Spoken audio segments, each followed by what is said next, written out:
Ligados na Palavra Profecias. Olá, bem-vindos ao Ligados na Palavra.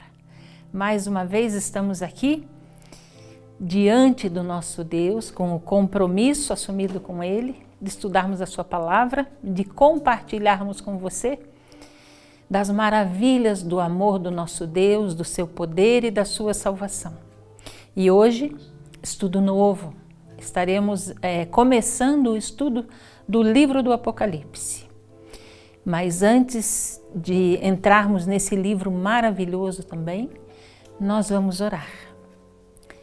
Grandioso Deus e Pai, louvado seja o Teu nome, Senhor, pelo privilégio que Tu nos concedes, Pai Santo, de termos acesso ao Teu plano de salvação, escrito, Senhor, nessa carta de amor que Tu endereças, Pai, a cada um dos Teus filhos, em todos os tempos e em todos os lugares da terra, Pai.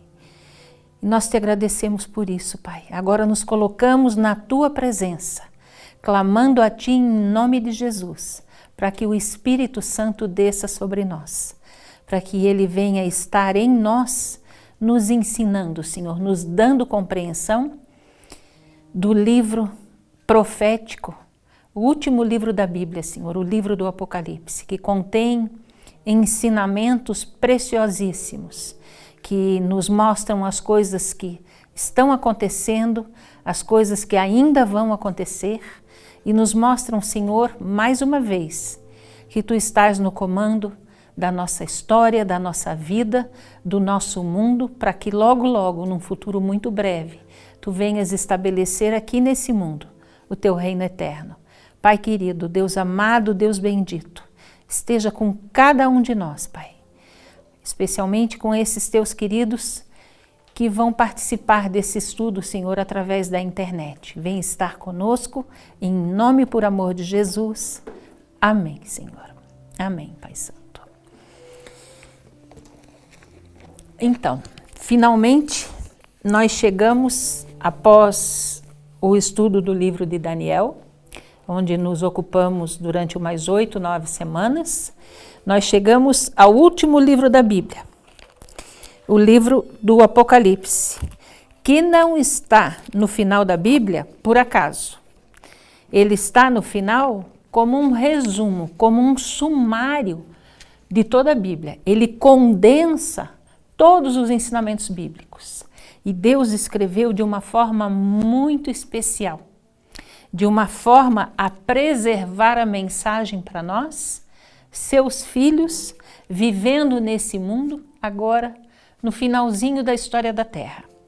Nós vamos começar, obviamente, pelo capítulo 1, e nós vamos entender ao longo desse estudo, conforme nós temos aqui na tela o título do estudo que vamos fazer, Apocalipse, mistério ou revelação. O que você pensa sobre o Apocalipse? Normalmente a palavra Apocalipse, ela é mal empregada, porque as pessoas se referem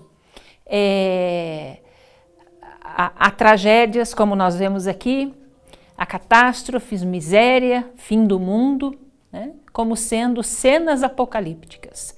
E é comum a gente ver nos filmes, nas revistas, especialmente revista Veja, super interessante, muitas dessas revistas, muitas edições dessas revistas ostentam na capa delas o Apocalipse como sendo o final dos tempos, as catástrofes que acontecem ao redor do mundo.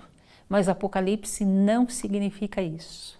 O Apocalipse não está no fim da Bíblia por acaso. Deus deixou o melhor para o final.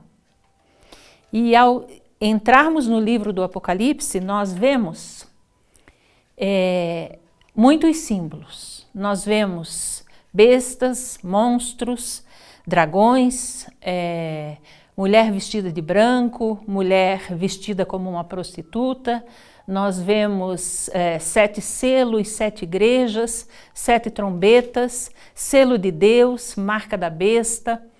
Nós vemos uma infinidade de símbolos. mas o que é verdadeiramente o Apocalipse. Se você abrir, se você tiver aí uma Bíblia, agora em suas mãos, abra no capítulo 1, já no verso 1, na primeira frase, você tem a definição do que é o Apocalipse. No capítulo 1, verso 1, Deus nos diz assim: revelação de Jesus Cristo, que Deus lhe deu para mostrar aos seus servos as coisas que em breve devem acontecer, e que ele, enviando por intermédio do seu anjo, notificou ao seu servo João. Então, o que é o Apocalipse? A Bíblia nos responde: é a revelação de Jesus Cristo. Veja, a palavra Apocalipse, o prefixo dela, apo, no grego significa ocultar, e calipse, no grego também, significa revelar. Então, o que é o Apocalipse? É revelar aquilo que estava encoberto. É uma revelação, é como se Deus nos tomasse pela mão, nos levasse e dissesse: venha e veja, e Ele descortinasse o futuro para nós.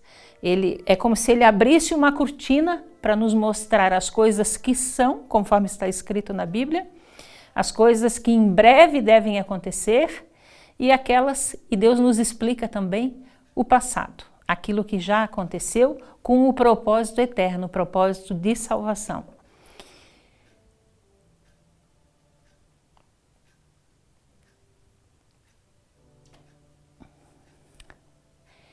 E nós vemos lá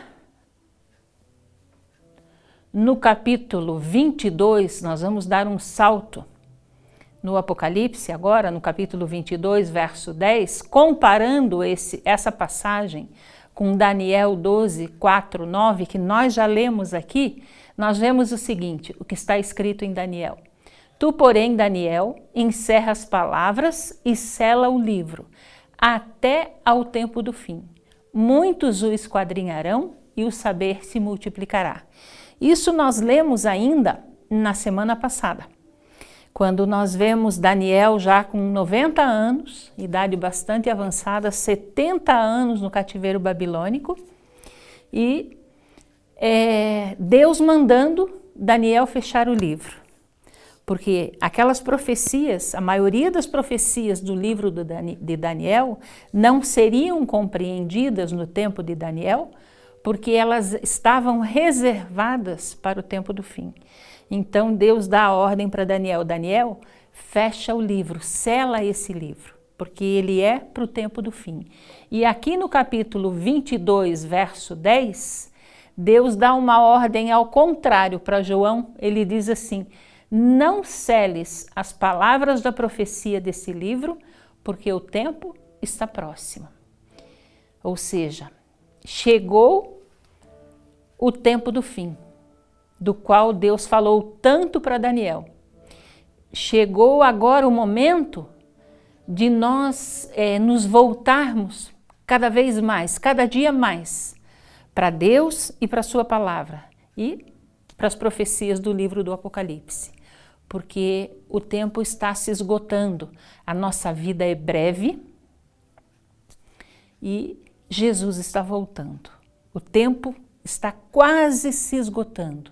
Nós vimos, quando estudamos o livro de Daniel, que nós já estamos vivendo num período indeterminado de tempo. A partir de 1844, foi nos dito no livro de Daniel que a partir dali já não haveria mais demora, ou seja, não haveria mais nenhum tempo profético estabelecido. E agora nós nos deparamos com um livro do Apocalipse que Deus manda abrir, manda examinar. Então o Apocalipse é um livro aberto. Muitos acreditam que nós não devemos estudar o livro do Apocalipse. Muitos líderes religiosos, inclusive, ensinam isso, né? Que ele é um livro selado, não é para ser compreendido, mas Deus, como nós vamos ver no slide seguinte, ele nos dá inclusive, ele nos promete inclusive uma bênção. E ele diz assim no capítulo 1, verso 3, bem-aventurados aqueles que leem, aqueles que ouvem as palavras da profecia e guardam as coisas nela escritas, pois o tempo está próximo. Mais uma vez, Deus nos alerta sobre a brevidade de tempo em relação ao estabelecimento do reino de Deus nessa terra. E ele diz aqui nesse texto: feliz daquele que lê, aquele que ouve e aquele que guarda as coisas escritas nessa profecia, ou seja, escritas nesse livro. Feliz de você, feliz de mim, que estamos aqui para estudar o livro do Apocalipse. Deus diz que esse é bem-aventurado, porque nós estamos fazendo um bom uso do tempo que ainda nos resta, porque o tempo está se esgotando. O tempo, a mensagem do Apocalipse, ela é cada vez mais urgente, em função dos acontecimentos que já ficaram para trás. A maioria daquilo que Deus nos deu como advertência já ficou para trás, e nós vamos ter certeza absoluta disso também no livro do Apocalipse. E Deus nos mostra que o período que está para frente, além de ser indeterminado pelos sinais, pelo cumprimento das profecias, é muito curto.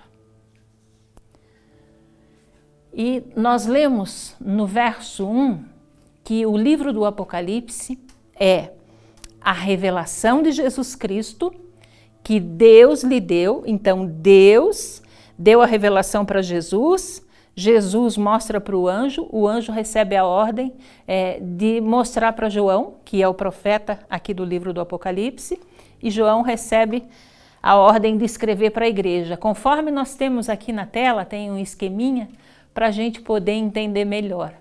Então, de onde vem a mensagem do livro do Apocalipse? De Deus Pai, do nosso Deus soberano. Ele mostra essa mensagem para Jesus, Jesus mostra para o anjo, que no caso aqui também é o anjo Gabriel, e o anjo Gabriel recebe a ordem de Deus de mostrar para João, e João recebe a ordem de enviar essa mensagem para a igreja. E a gente vê, quando lê esse verso 1 do capítulo 1, mais uma vez, o cuidado que Deus tem conosco. Mais uma vez a gente se depara com as gentilezas de Deus. Deus, ao escrever o livro do Apocalipse, ele foi simplificando, ele foi humanizando a mensagem. Porque a mente de Deus é infinita e a nossa bastante limitada. Então, ele foi passando por etapas até chegar num nível compreensível para nós. Quem era João? João foi aquele que recebeu a ordem, teve o privilégio de ter a visão do Apocalipse. Quem era João? Ele se identifica no verso 9 do capítulo 1, ele diz assim: eu, João, irmão vosso e companheiro na tribulação, no reino e na perseverança em Jesus, achei-me na ilha chamada Pátimos, por causa da palavra de Deus e do testemunho de Jesus. Quem era João? Um irmão nosso, né? E ao olharmos o que está escrito sobre João, lá no Evangelho de João, capítulo 19, versos 26, nós temos mais informação. Vendo Jesus, sua mãe, e junto a ela o discípulo amado, disse: mulher, eis aí teu filho. Então, quem era João? Era João, o apóstolo, o evangelista, aquele a quem Jesus amava. Jesus, obviamente, amava a todos os discípulos, como ele ama a cada um de nós de uma forma particular. Só que João era o único que tinha decidido, que tinha escolhido se aproximar tanto de Jesus, ser tão íntimo dele, que era o único que tinha a liberdade, expressando assim de uma forma bem humana, a liberdade de reclinar a cabeça no ombro de Jesus. Ele foi aquele que, ao ser chamado por Jesus, era conhecido como filho do trovão. Ele tinha um temperamento bastante explosivo. Não era só Pedro que era explosivo, não. João também era. Ele era conhecido como o filho do trovão. E ele, junto com Jesus, ao longo do ministério de Jesus, ele é chamado algumas vezes na Bíblia de o apóstolo a quem Jesus amava. Porque era o único que não saía de perto. Era o único que tinha intimidade suficiente para se aconchegar no ombro de Jesus. E foi o único apóstolo que, quando Jesus foi preso, ele ficou com Jesus o tempo inteiro. Os demais se afastaram, ficaram com medo. O próprio Pedro, né? Se afastou, negou a Cristo. João não. João acompanhou Jesus desde a sua prisão até o último suspiro na cruz. Foi o único discípulo que ficou ao pé da cruz. Todos os outros 11 desapareceram. Judas, a gente sabe por quê, né? Ele entregou a Cristo, não suportou o peso da culpa e se matou, se enforcou. E João ficou ali ao pé da cruz, a ponto de Jesus confiar nele para entregar Maria aos cuidados de João. Porque muito provavelmente, quando Jesus foi crucificado, José já havia morrido. Maria estava viúva. Então, Jesus ainda tem esse cuidado de entregar a sua mãe para João. E no versículo seguinte, no verso 27, ele diz para Maria: mulher, eis aí o teu filho. Né?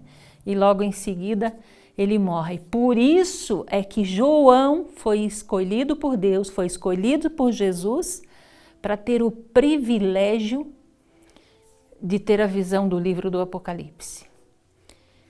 E ele diz aqui no verso 9 do capítulo 1, por que ele estava na ilha de Pátimos. Ele diz aqui, voltando aqui para a tela, ele diz que ele estava na ilha chamada Pátimos por causa da palavra de Deus e do testemunho de Jesus. Ele estava nessa ilha porque essa ilha era uma prisão de segurança máxima do Império Romano.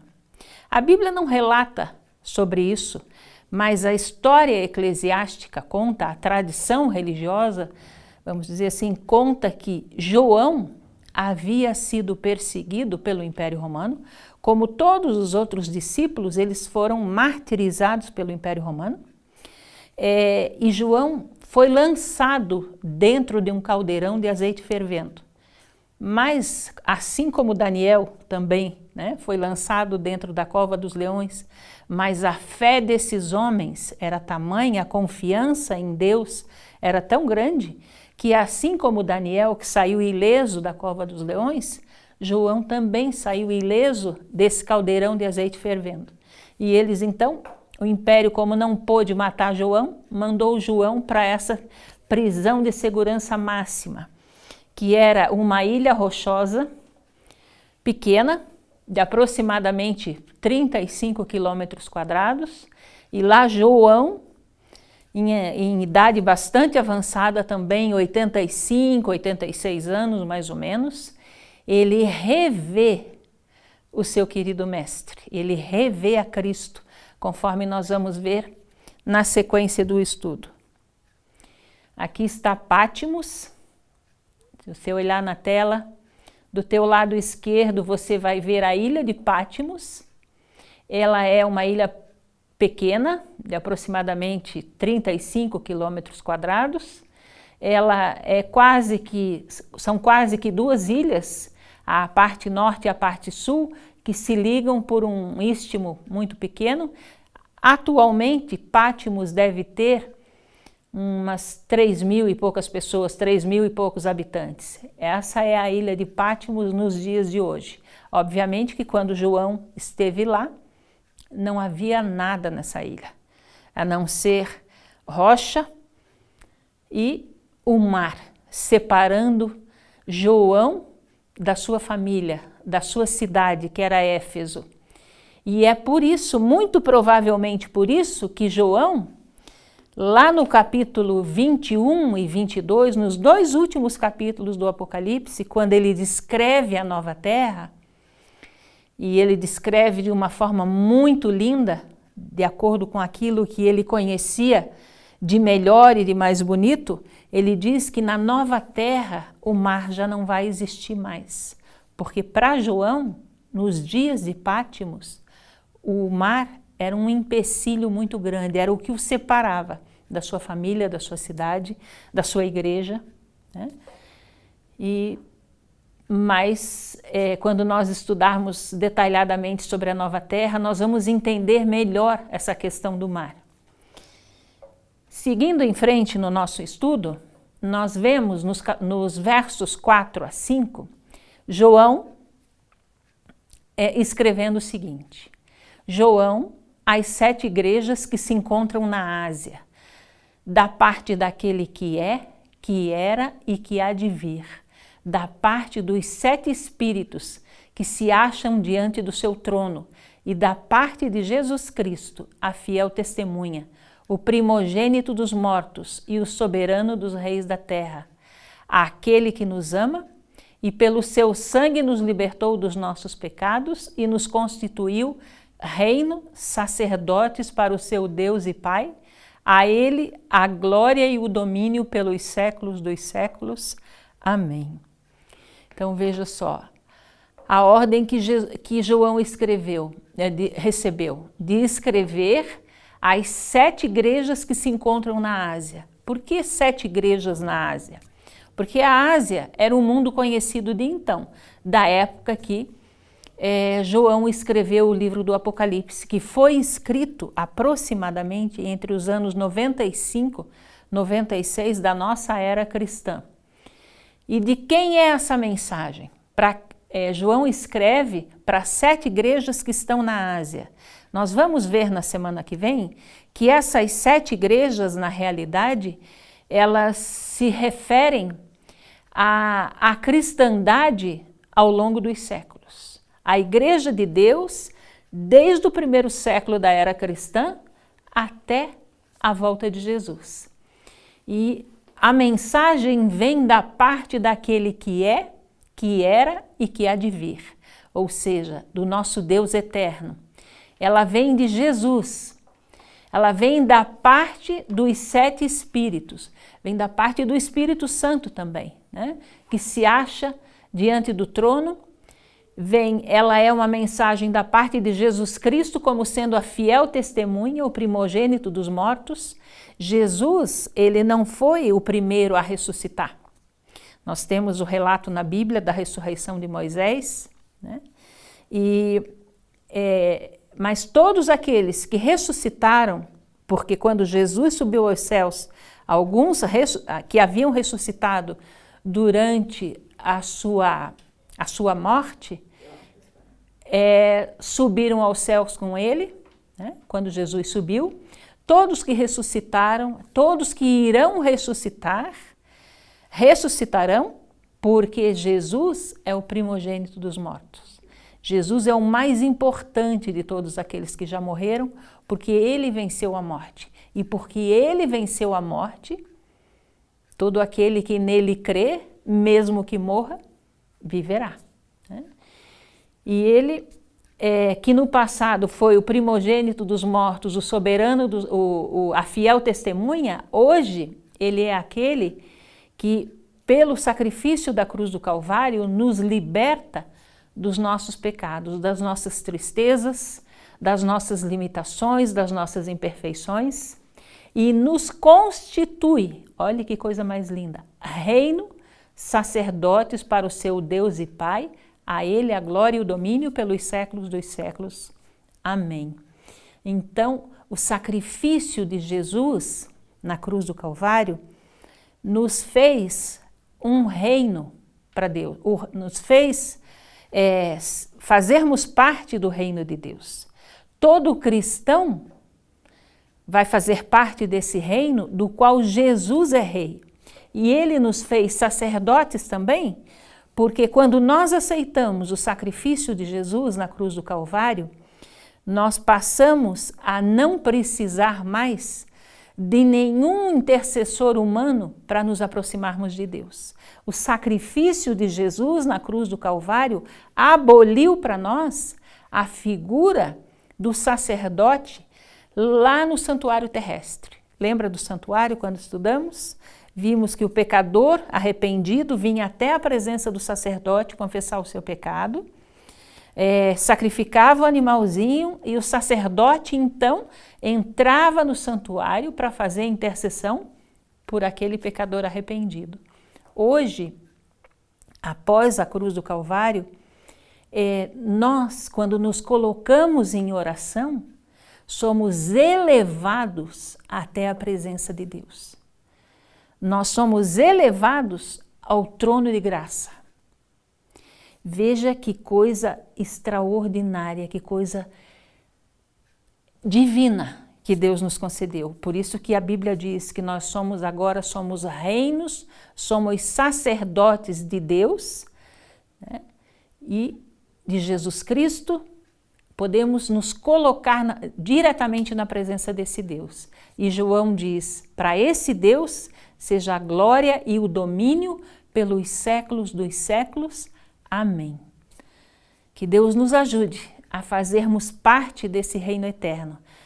Que Deus nos ajude a termos Jesus como nosso rei. E enquanto estivermos aqui nesse mundo,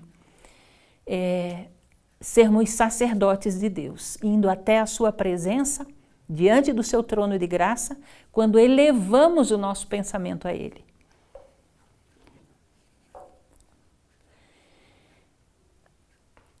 No verso 7, assim, de forma surpreendente, o Apocalipse nos apresenta o objetivo do livro.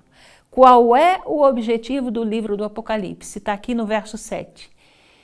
Falando de Jesus, ele nos diz, ele vem com as nuvens e todo o olho verá, até quantos o transpassaram. Qual é o objetivo do livro do Apocalipse? Nos preparar para o encontro com Jesus. Então, a mensagem central é a volta de Jesus. O personagem central do livro do Apocalipse e de toda a Bíblia é Jesus Cristo, o nosso Salvador, o nosso Redentor. E aqui diz que ele vem com as nuvens e todo o olho vai ver Jesus voltando. Até aqueles que o transpassaram. Até aqueles que tiveram participação direta na sua crucifixão, né? Como Pilatos, os soldados que pregaram Jesus na cruz, aqueles que votaram pela sua morte. Então, se esses já morreram, né? Eles verão também Jesus voltando. Aqui a Bíblia já está fazendo menção também a essa ressurreição. A uma das ressurreições que nós já estudamos aqui no livro de Daniel. E João diz o seguinte no verso 10 do capítulo 1. Que dia que João teve a visão do Apocalipse? Ele disse, achei-me em espírito no dia do Senhor e ouvi por detrás de mim grande voz como de trombeta. Então, ele disse que no dia do Senhor, ele teve essa visão. Qual é o dia do Senhor? Nós já estudamos aqui. Em Isaías 58, verso 13, e em Marcos 2, 28, está bem claro para nós na Bíblia que o que Deus nos diz nesse texto. Ele diz assim, se desviares o pé de profanar o sábado e de cuidar dos teus próprios interesses no meu santo dia, e aí ele continua falando, e no final ele diz, então te deleitarás no Senhor. Qual é o dia do Senhor? É o Santo Sábado. O sábado que Deus estabeleceu lá na criação, para Adão e Eva, que eram hebreus, né? Porque o judeu só apareceu no cenário mundial 2000 anos depois. E João teve a visão do Apocalipse num dia de sábado. E aquela voz como de trombeta, deu a seguinte ordem para ele. O que vês, escreve em livro e manda às 7 igrejas: Éfeso, Esmirna, Pérgamo, Tiatira, Sardes, Filadélfia e Laodiceia. O que a Bíblia nos dá a entender no livro do Apocalipse é que João não está tendo uma visão estática. Ele não está vendo como se fosse um grande telão. Ele está no meio dos acontecimentos. Porque nós vamos ver João dizendo o seguinte: me virei para ver quem falava comigo. Então nós vemos ele no meio, ele está participando de tudo que Deus está mostrando para ele. E Jesus diz para ele escrever em livro, escrever um livro da Bíblia e mandar às 7 igrejas. Que igrejas? As igrejas da Ásia. Que Deus, entre todas que existiam na Ásia, Deus escolheu 7. Ele escolheu a igreja de Éfeso, a de Esmirna, de Pérgamo, de Tiatira, de Sardes, Filadélfia e Laodiceia, que eram igrejas que, pelas suas particularidades, elas descreviam muito bem as diferentes etapas pelas quais o cristianismo avançou. Essas igrejas tinham características particulares que eram muito semelhantes às diferentes fases do cristianismo através dos séculos. Isso a gente vai ver mais detalhadamente na semana que vem. A promessa. As promessas do Apocalipse, nós já comentamos aqui que a Bíblia traz 2 tipos de promessa. A Bíblia fala de promessas incondicionais, nos traz promessas incondicionais e promessas condicionais. As promessas incondicionais, um exemplo dessa promessa é a promessa da volta de Jesus, que não depende da minha participação, não depende da minha crença, da minha aceitação, de eu querer ou não que Jesus volte. A Bíblia diz que, vindo a plenitude dos tempos, Jesus nasceu em Belém. E a Bíblia nos mostra que, no tempo estabelecido por Deus, Jesus vai voltar a essa terra. Essa é uma promessa incondicional. Agora, no Apocalipse, nós encontramos muitas promessas condicionais. As promessas, olhando aqui na tela, sempre serão para os que vencerem, para os vencedores. Quem são os vencedores? Olha o que João nos diz no texto acima. Ele diz assim: quem tem ouvidos, ouça o que o Espírito diz às igrejas. Isso é repetido 7 vezes. Para cada uma daquelas igrejas do Apocalipse, Deus repete essa advertência. Ele diz assim, nos versos 7, nos versos 11, 17 e 29 do capítulo 2, e nos versos 8, 13 e 20 do capítulo 3. Ele diz: quem tem ouvidos, ouça. Preste atenção naquilo que Deus está mostrando para você. Entenda, ouça, aceite o que Deus está ensinando, as advertências de Deus. Quem tem ouvidos, ouça aquilo que o Espírito Santo está falando. E são esses que dão ouvidos ao Espírito Santo, como nós estamos fazendo isso agora, inclusive antes de começarmos esse estudo, pedimos a presença do Espírito Santo aqui conosco, né? São esses que se deixam guiar pela voz do Espírito Santo, que estarão entre os vencedores. E aí as promessas são para esses, são para os vitoriosos. Isso significa que é necessário vencer, é imperativo vencer. Se nós não estivermos entre os salvos, se nós não estivermos entre aqueles que vencerão o seu próprio eu, o pecado e a Satanás, a nossa vida aqui desse mundo não valeu a pena. Era melhor não ter nascido, porque o objetivo de Deus, o sonho de Deus, não vai se cumprir na vida daqueles que se fazem de surdos e cegos à mensagem de Deus, que está escrita na sua palavra. qual era o contexto histórico, qual era o cenário político da época em que o livro do Apocalipse foi escrito.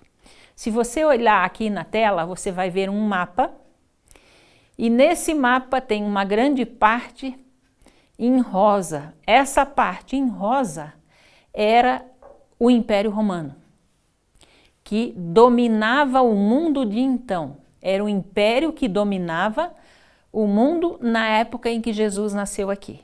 Se você nos acompanhou estudando o livro de Daniel, você sabe que o Império Romano foi o quarto império na sequência dos impérios mundiais. O primeiro império foi Babilônia, o segundo foi a Medo-Pérsia, o terceiro foi o Império Grego, e agora quem dominava o mundo,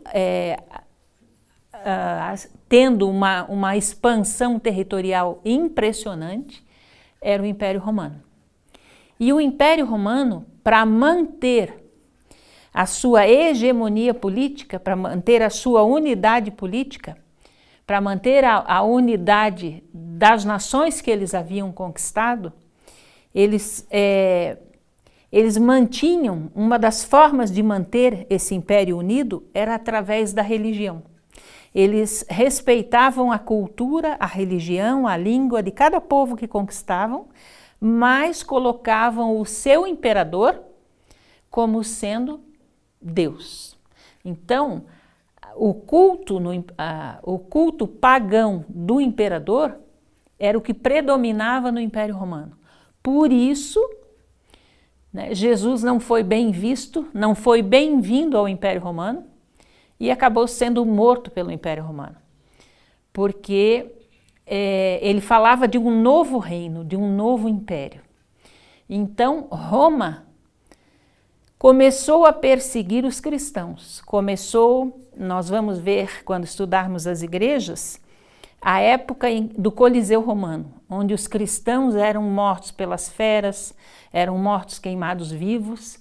Então, em função desse cenário, do paganismo que predominava ali e da fúria do Império Romano contra o cristianismo, Deus escreveu o Apocalipse de forma cifrada, de forma simbólica.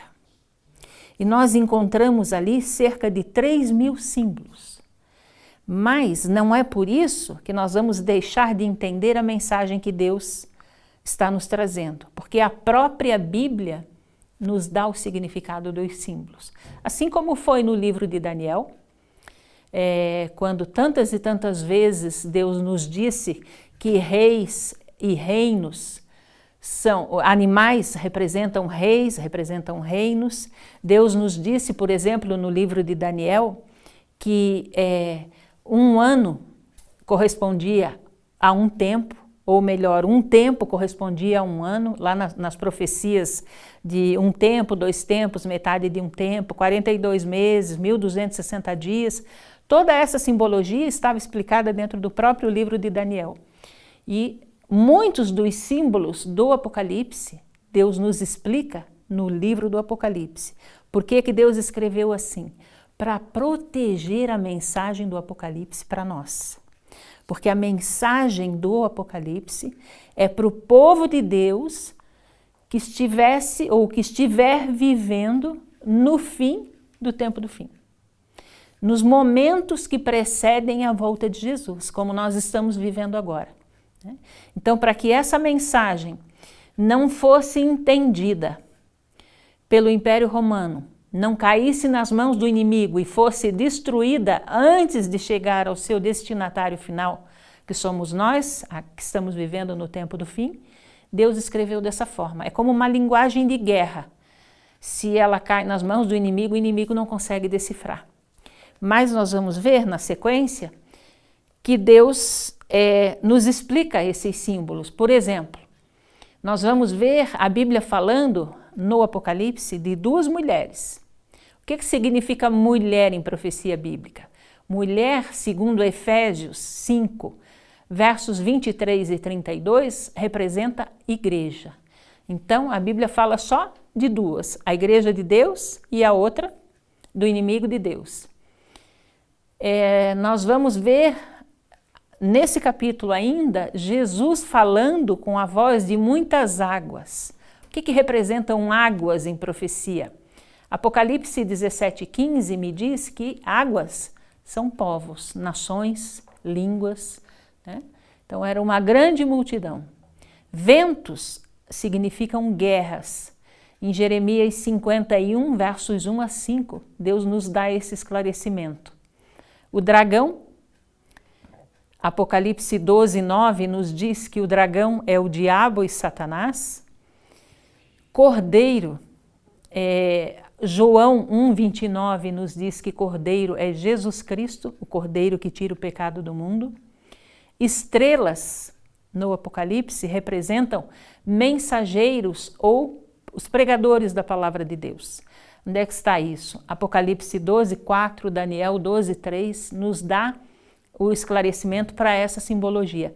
Esses são apenas, aqui nós temos 6 símbolos, né, para tranquilizar você e para dar certeza a você de que tudo aquilo que nós formos ler no livro do Apocalipse, nós vamos entender. Porque o que estiver em linguagem cifrada, em linguagem simbólica, na Bíblia, Deus nos dá o significado desses símbolos.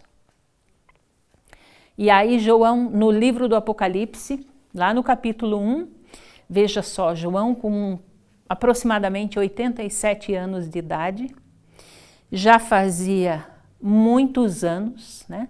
O ano 95, 96, Jesus morreu no ano 33, já fazia mais de 60 anos que ele não via o amado Jesus, que ele não via aquele com quem ele tinha tanta intimidade que ele reclinava a cabeça no ombro dele e que acompanhou até o fim da sua vida. Foi o único que ficou ao pé da cruz. E ele diz assim, ele tem aqui no livro, aqui no Apocalipse, lá na ilha de Pátimos, ele teve a visão de Jesus glorificado. E ele diz, voltei-me para ver quem falava comigo, e voltado, vi 7 candeeiros de ouro, e no meio dos candeeiros, um semelhante a filho de homem, com vestes talares e cingido à altura do peito com uma cinta de ouro. Veja, assim como Daniel, existe muita semelhança entre Daniel e João. Daniel estava em Babilônia porque ele estava prisioneiro do Império Babilônico. João estava na ilha de Pátimos porque ele estava prisioneiro do Império Romano em Pátimos, né? Assim como Daniel, João também teve a visão de Jesus glorificado. Ele estava lá naquela ilha, com idade avançada, provavelmente uma ilha bastante em alto mar, um clima bastante inóspito para uma pessoa de idade, e lá naquela situação, naquela condição tão triste, tão difícil para João, Deus concedeu a ele essa grande alegria. Ele reviu a Jesus. E ele diz aqui que ele ouviu uma voz e ele se volta para ver quem é que estava falando com ele, e ele vê alguém semelhante ao Filho do Homem, e que estava entre 7 candeeiros de ouro, e ele estava vestido com vestes talares, ou seja, com vestes compridas, com vestes de sumo sacerdote. E ele tinha na altura do peito um cinto de ouro, e João continua descrevendo a figura de Jesus.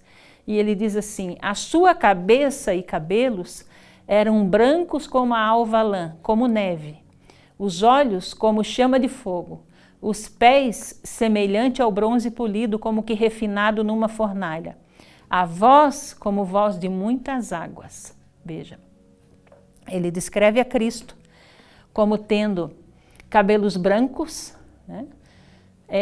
Tão alvo como a lã ou como a neve. Essa brancura dos cabelos de Jesus é para simbolizar a eternidade dele, né? Porque ele nunca foi criado, ele sempre existiu. Os olhos como chamas de fogo. Os olhos de Jesus são penetrantes, porque a Bíblia diz que ele sonda mentes e corações. Ele nos conhece melhor do que nós mesmos.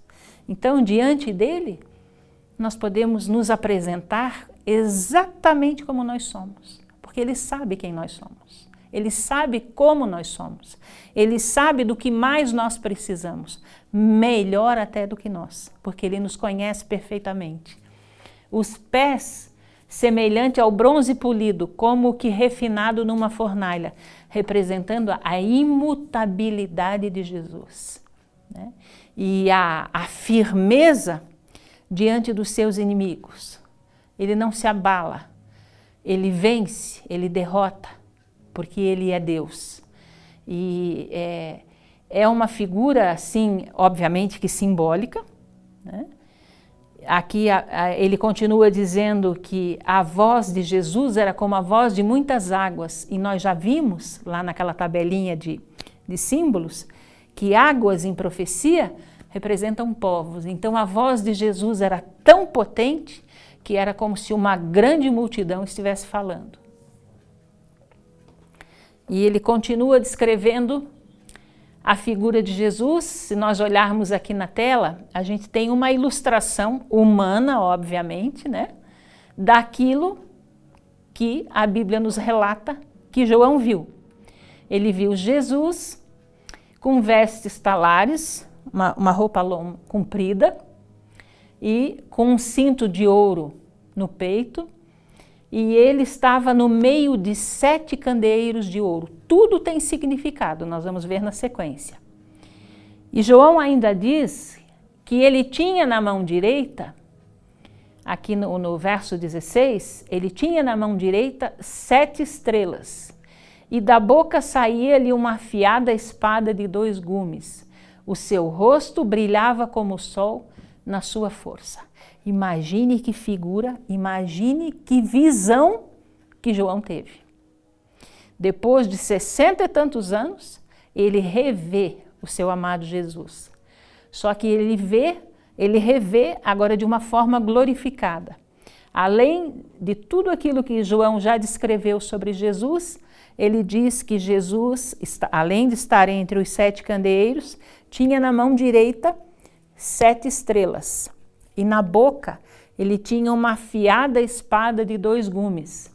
E o rosto dele brilhava como o sol, porque Jesus resplandece. A Bíblia diz que ele é o sol da justiça, porque ele é santo, porque ele é puro, ele brilha.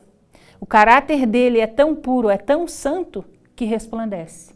E foi dessa forma que ele apareceu para Jesus, para João. E João teve a mesma reação que Daniel. Quando viu Jesus, o que é que aconteceu? Ele cai por terra. E Jesus, como fez com Daniel, coloca sua mão sobre as costas de João e diz: não tenha medo, não tenha medo. Eu sou aquele que vive, aquele que era, aquele que é e que vai voltar. Sou eu, João. Sou eu, Jesus. Não tenha medo. Eu estou aqui, não tenha medo. Eu estou com você. E aí ele explica para João o significado dessas estrelas que ele tem na mão e dos candeeiros que estão em volta dele. Mas antes nós vamos ler Hebreus 4:12 para entender o que a Bíblia nos diz sobre essa espada de 2 gumes que simbolicamente Jesus trazia na boca. A Bíblia diz assim: porque a palavra de Deus é viva e eficaz, e mais cortante do que qualquer espada de 2 gumes. O que é essa espada de 2 gumes? É a palavra de Deus. Jesus se apresenta como aquele que tem a verdade. Num mundo, numa época em que o paganismo e a quantidade de deuses pagãos e de pessoas que se intitulavam deuses, como os imperadores romanos, proliferava ali no Império Romano. Então ele se apresenta como aquele que tem a verdade. E ele explica para João o seguinte, no verso 20: quanto ao mistério das 7 estrelas que viste na minha mão direita e aos 7 candeeiros de ouro, e aí ele começa a explicar. As 7 estrelas são os anjos das 7 igrejas. E os 7 candeeiros são as 7 igrejas. Olha que ilustração mais poderosa, mais extraordinária. Jesus aparece dessa forma que João descreve para ele lá na ilha de Patmos. E João escreve para nós acerca dessa visão. Jesus com 7 estrelas na mão direita e no meio de 7 candeeiros. Jesus explica para João, as 7 estrelas que você vê na minha mão direita são os anjos das 7 igrejas. Quem são anjos? Nós vimos naquela tabelinha lá profética que anjos, ou melhor, esses anjos podem ser os pregadores, são os mensageiros, é a liderança da sua igreja, são aqueles a quem Deus capacitou para pregarem o seu evangelho ao longo de todos os séculos. E isso se confirma quando Jesus diz que os 7 candeeiros são as 7 igrejas. Ou seja, os candeeiros representam a igreja de Deus aqui na terra. As estrelas, os pregadores dessas igrejas. Da igreja de Deus. Da mulher que representa a igreja de Deus. E esses ele traz na sua mão direita, ele traz na palma da sua mão. Isso significa que quem está no controle da sua igreja, do seu povo, é o próprio Cristo. Jesus é o nosso sumo pontífice. Ele é o cabeça da igreja.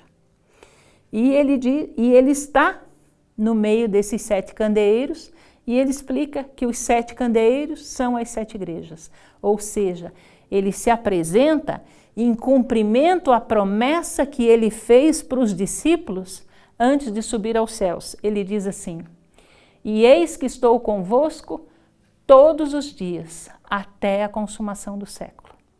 Ele veio para João, lá na ilha de Patmos, para confortar João, para consolar o apóstolo amado, aquele a quem Jesus amava, que não era o fim para João, porque João foi o único apóstolo que morreu de velhice. Todos os demais foram mortos pelo Império Romano, com exceção, obviamente, de Judas, porque esse tirou a própria vida. Ele aparece para João e diz: olha, eu sou aquele que esteve morto, mas tornei a viver. Nós vamos ver no capítulo 2 ele dizendo: não tenha medo das coisas que você vai enfrentar. Não tenha medo das tuas dificuldades, das tuas lutas, das tuas... enfim, dos dissabores da tua vida, das perdas que você vem enfrentando, das decepções, das frustrações, porque eu estou com você. Ele se apresenta no meio dos 7 candeeiros, esses 7 candeeiros simbolizando as 7 igrejas, que é a igreja de Deus ao longo dos séculos, do ano 31 depois de Cristo até a volta de Jesus, para nos confortar. Assim como ele veio confortar João, ele quer confortar você e a mim também. Porque ele está nos dizendo, de uma forma maravilhosa, extraordinária: eu estou com você, não tenha medo. Logo, logo, o meu reino eterno vai ser estabelecido nessa terra. Que Deus nos ajude a estarmos preparados para isso. Que mesmo que nós não tenhamos essa visão que João teve de Jesus glorificado, pela fé nós possamos ter a certeza de que Ele está conosco. Ele está com você e comigo a cada dia da nossa vida, até a consumação dos séculos. Basta que nós demos ouvidos àquilo que Ele está nos falando através da sua palavra. Basta que nós dediquemos tempo a examinar essa carta, a examinar os seus ensinamentos, as suas advertências, a nos prepararmos para as coisas que virão e principalmente a nos ocuparmos com quem está vindo. Jesus precisa ser prioridade na tua vida e na minha vida também.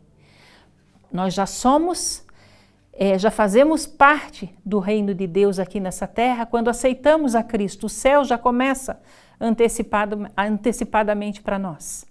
Nós precisamos continuar crescendo em graça, em sabedoria, através do conhecimento da sua palavra, do relacionamento com Ele, para que aí nós também possamos crescer em santidade diante de Deus. Que essa seja a realidade da sua vida e da minha vida também. Vamos orar. Pai querido, Deus amado, Deus bendito, que maravilha, Senhor, que Deus extraordinário que Tu és, Pai. Nós ficamos sem palavras, Senhor, diante da Tua onisciência, da Tua majestade, da Tua bondade, da forma como Tu te ocupas e te preocupas conosco, Senhor. Tu fostes visitar o apóstolo João lá na ilha de Patmos, Senhor, porque durante toda a sua vida ele deu ouvidos ao que o Espírito Santo mostrava e falava para ele, Senhor. Nos ajuda, Senhor, a darmos ouvidos também. Nos ajuda, Pai Santo, a te darmos prioridade na nossa vida. Nos ajuda, Pai Santo, para que o Teu reino eterno seja o nosso objetivo maior, Pai. Que toda a nossa vida aqui nessa terra, Pai, esteja voltada para esse dia glorioso. Não importa o que estivermos fazendo, se estivermos envolvidos com os nossos planos, com os nossos sonhos, com o nosso trabalho, a nossa família, a nossa casa, enfim, Senhor. Não importa com o que estivermos envolvidos, desde que a prioridade para nós, Senhor, seja um dia estarmos na Tua presença e podermos Te dizer, muito obrigado, Senhor, porque realmente eu senti a Tua presença cada dia da minha vida. Que essa seja, Senhor, a realidade de cada um de nós que aqui estamos nesse momento diante do Teu trono de graça, maravilhados, extasiados com o Teu amor, com o Teu cuidado, com as Tuas gentilezas, com as Tuas atenções, Senhor, com aqueles que Te são fiéis. E nós queremos ser fiéis a Ti, porque nós Te amamos, Senhor. Queremos viver contigo nesse mundo, como sacerdotes, Pai, como aqueles que irão num futuro muito breve fazer parte do Teu reino, Pai. Queremos estar aqui contigo nesse mundo, para estarmos contigo pela eternidade sem fim. Permanece em nós, nos guarda do mal, nos mantém acesa a esperança, Senhor, a fé, a certeza de que pelo Teu poder, assim como Tu vencestes a morte, assim como Tu vencestes a Satanás, nós também iremos vencer pelo Teu poder, para a honra e glória do Teu santo nome, para a nossa felicidade e salvação, nós estaremos entre os vitoriosos, Senhor, porque nós queremos receber a nossa herança.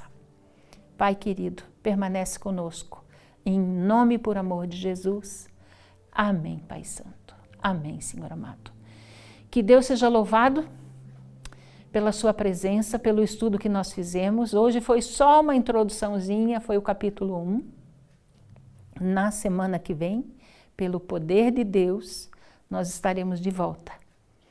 E aí nós vamos avançar, vamos estudar o capítulo 2 e o capítulo 3 do Apocalipse. Se você quiser, você já pode adiantando e lendo esses 2 capítulos para você ter uma noção do que Deus fala para nós através desses textos. E assim, na semana que vem, a gente se aprofunda mais nele.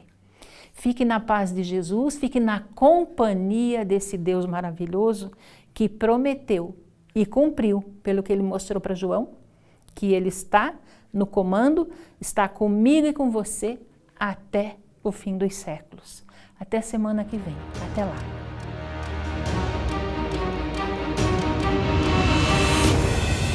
Ligados na Palavra Profecias.